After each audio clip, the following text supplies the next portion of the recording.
Welcome to my channel kids world.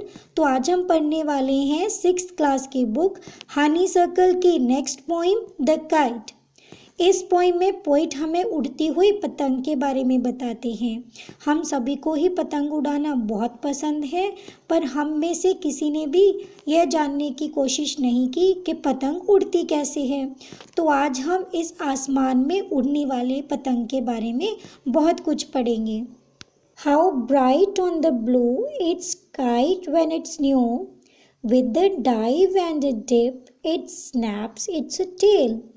तो इन पंक्तियों में कवि कहते हैं कि जब एक नई नीली पतंग को आसमान में उड़ाया जाता है तो वह और भी चमकदार बन जाती है।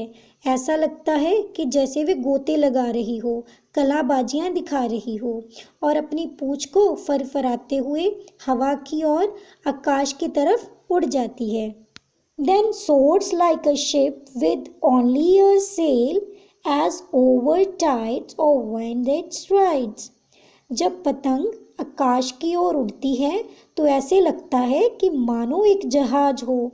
जिस तरह एक समुद्री जहाज पानी की लहरों की तरफ जाता है और लहरों की ऊंचाई से ऊपर चढ़ जाता है, इसी प्रकार तेज हवा के साथ पतंग भी आकाश की ओर उड़ जाती है। Climbs to the crest of a gust and pulls, then seems to rest as wind falls।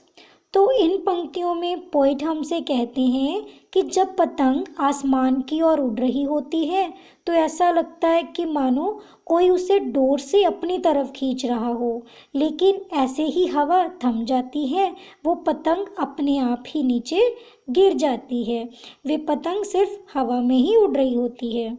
When string goes slack, you wind it back and run until a new breeze blooms।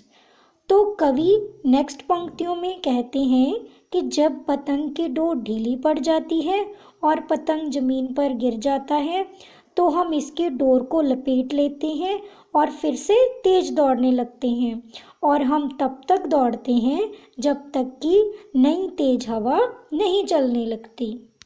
And its wings fill and up it goes, how bright on the blue is a kite when it's new। तो इन पंक्तियों में poet हमसे कहते हैं कि इसके बाद पतंग के पंखों में हवा भर जाती है और वह ऊपर की ओर को उड़ जाते हैं।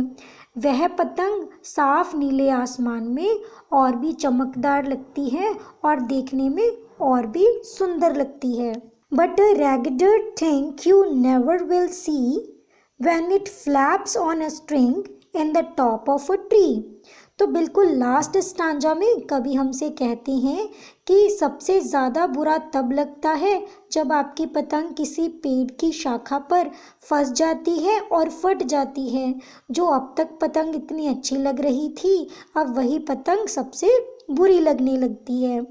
तो मैं विश करती हूँ कि आपको ये पूरी पोइम समझ में आ गई होगी। तो हमारे साथ बाकी सारी पोइम्स को, चैप्टर्स को पढ़ने के लिए हमारे चैनल को लाइक और सब्सक्राइब ज़रूर कर लें और अपने दोस्तों के साथ भी इसको ज़रूर शेयर करें।